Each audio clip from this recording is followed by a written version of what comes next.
Pour gagner son combat contre Bruxelles, en séduisant les francophones, le parti extrémiste flamingant croit avoir trouvé un homme qui a le punch qui convient. Un commissaire révoqué et donc sans emploi. Sans hésiter, il relève le gant. C'est Johan de Mol. De Mol en néerlandais veut dire la taupe. Un personnage supplémentaire doit donc prendre place dans notre bel album de famille du Vlaams-Blok pour un chapitre intitulé « Un ex-flic au bloc pour bloquer Bruxelles ». Moi j'aime bien le policier incorruptible en soi, déjà. Le fameux Elliot Ness de Scarbeck. Si j'avais un modèle, ce serait Elliot Ness. Et quelque part, je me suis inspiré de ce modèle à maints égards. En fait, d'incorruptible, les hommes de Mol vont plutôt nous proposer le scénario des ripoux à Scarbeck. Vol de matériel saisi, proxénétisme, coups et blessures, trafic de stupéfiants, écoute illégale et autres délits. Regarde Dédé, encore une très bonne archive de la RTBF.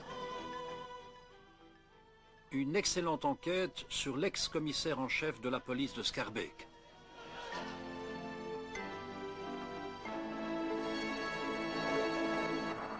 En janvier 96, la statue du commissaire vacille.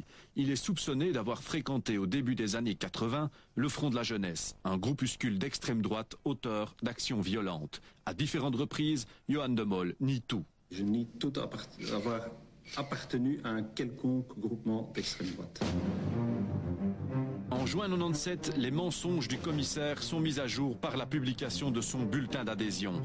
Johan de Mol était bel et bien membre du Front de la Jeunesse. Je nie tout avoir appartenu à un quelconque groupement d'extrême droite. Fondé en 1974, le Front de la Jeunesse prône la terreur. Ses cibles, le tiers-monde et la gauche. Son programme, le racisme et l'anticommunisme. Ses références sont néo-nazis. Son siège à l'époque s'appelle le bunker. Le Front de la Jeunesse organisait même des camps paramilitaires. Au programme, endoctrinement et technique de course-combat. Il fallait être prêt pour le combat de rue. Très vite, le Front de la Jeunesse va engager des actions violentes. Comme lors de cette manifestation à Anvers en 1978. Les militants du Front de la Jeunesse rejoignent ceux du VMO et manifestent en faveur de l'apartheid. Les membres du Front seront appréhendés porteurs de matraques, de pistolets d'alarme, de bâtons, de cocktails Molotov, de Thunder Flash et de coups de poing américains. Johan de Mol se présente aujourd'hui comme le monsieur propre de la politique. Mais lorsqu'on évoque son passé, il reste très discret. En 1975, il entre à la gendarmerie. Très vite, il fera partie de l'ESI, l'escadron spécial d'intervention, et des cellules anti-banditisme et terrorisme. À cette époque, certains gendarmes fréquentent les milieux d'extrême droite. Le gendarme de Mol, lui, adhère au Front de la Jeunesse. Je nie tout avoir appartenu à un quelconque groupement d'extrême droite. Tu vois, après avoir nié à de multiples reprises, le commissaire menteur doit tout avouer. Il a bel et bien été membre du groupuscule néo-nazi. Il a donc fréquenté ce genre d'endroit. Il y a Giscard, place au nulard. Je suis allé un certain nombre de fois. Je crois même que pendant quelques mois, j'y allais régulièrement, au moins une fois par semaine, chaque samedi. Il fait fantastique. Les mégatonnes de croix celtique. On n'était pas tout seul, on pouvait parler avec d'autres personnes. On discutait idéologie ou on préparait des coups violents comme... Ni l'un ni l'autre. Alors qu'il est gendarme, Johan de Mol fréquente le Front de la Jeunesse de février 79 à janvier 80.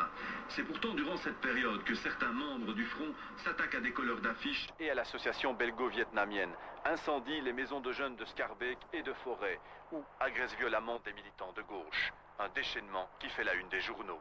Résumons, entouré de fachos, de Mol n'a rien vu, n'a rien entendu non plus, et surtout il ne parlait jamais de politique.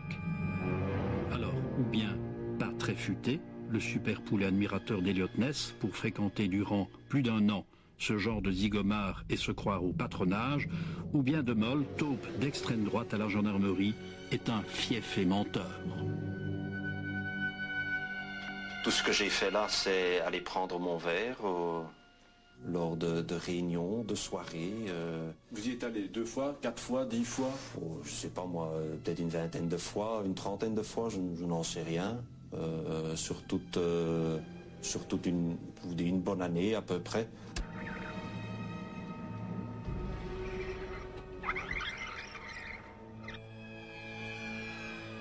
Si on en croit De Mol, il ne fréquente plus le Front de la Jeunesse début 80 et il quitte aussi la gendarmerie. C'est peu avant qu'en 81, le noyau dur du groupuscule d'extrême droite soit condamné et interdit, exactement comme le VMO. De Mol fait alors carrière dans la police et finit commissaire en chef à Schaerbeek. L'image du commissaire martyr qu'il veut se donner est une aubaine pour l'extrême droite.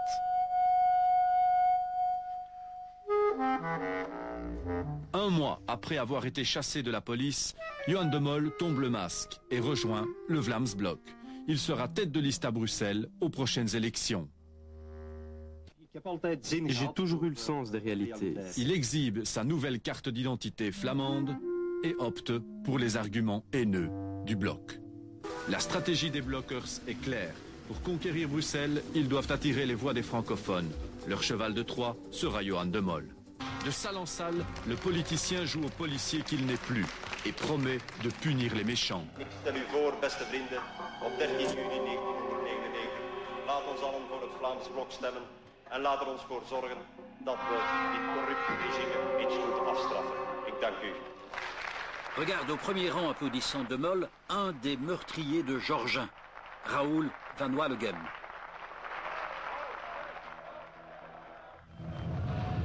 À Schaerbeek, De Mol rejoint la section locale du Vlaams-Blok où il retrouve Patrick Sessler, un conseiller communal qui fut, comme lui, membre du Front de la Jeunesse à la même période.